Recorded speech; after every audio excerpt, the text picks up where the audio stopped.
Thank you, Mr. Chairman.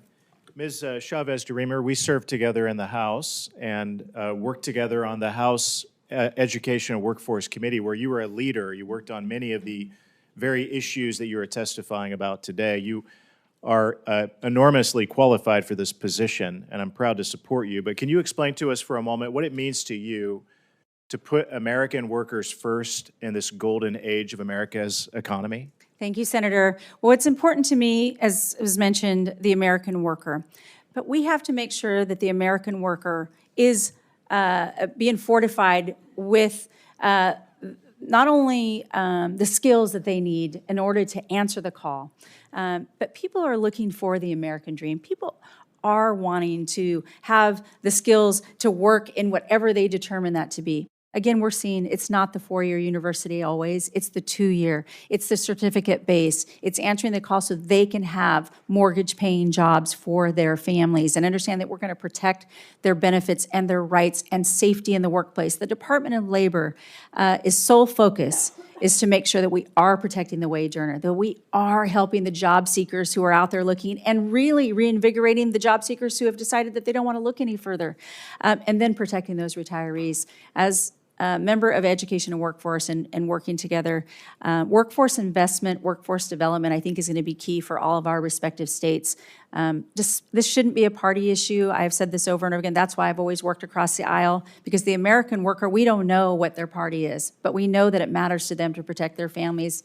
I know how important my family's jobs were for us growing up, and I know how important it was for my husband and I to build that business for our children and soon-to-be grandchild. So I look forward to continuing down that road and always keeping that American worker at the pinnacle. And President Trump has said the same thing, and we align on this issue.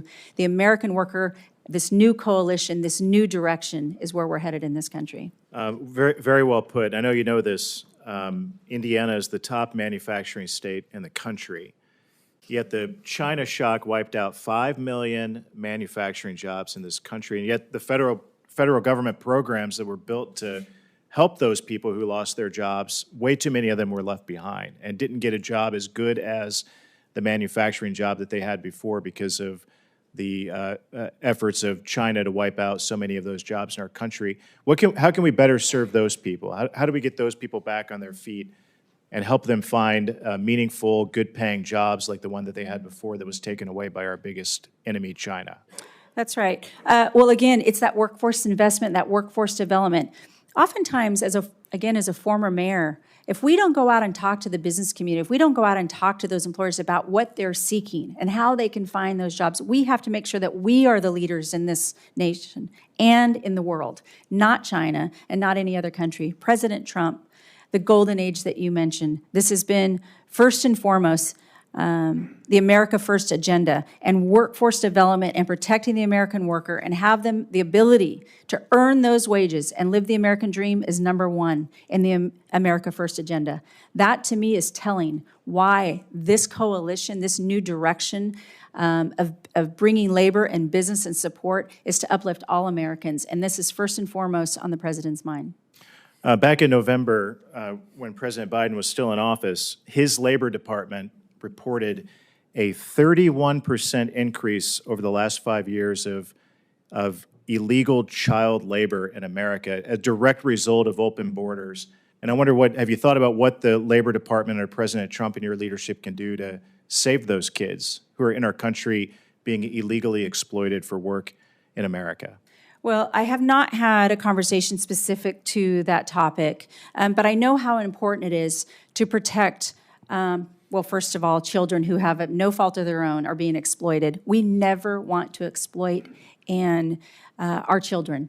Again, as I mentioned, it's abhorrent that we would ever in this country choose to do so. So we will make sure that our workers are safe, we will make sure that our children are safe, and that we will make sure that we are heading in the right direction to protect our businesses and protect our workers and never exploit our children. And we'll double down at the Department of Labor if there's any bad actors doing so. The Labor Department is responsible for combating human trafficking and forced labor under the Fair Labor Standards Act, and the Biden administration completely ignored these kids that came into that were brought here illegally and being exploited. And I know that's something that you'll take very seriously and work on. I look forward to working with you. Absolutely. Thank you, Senator. I yield back.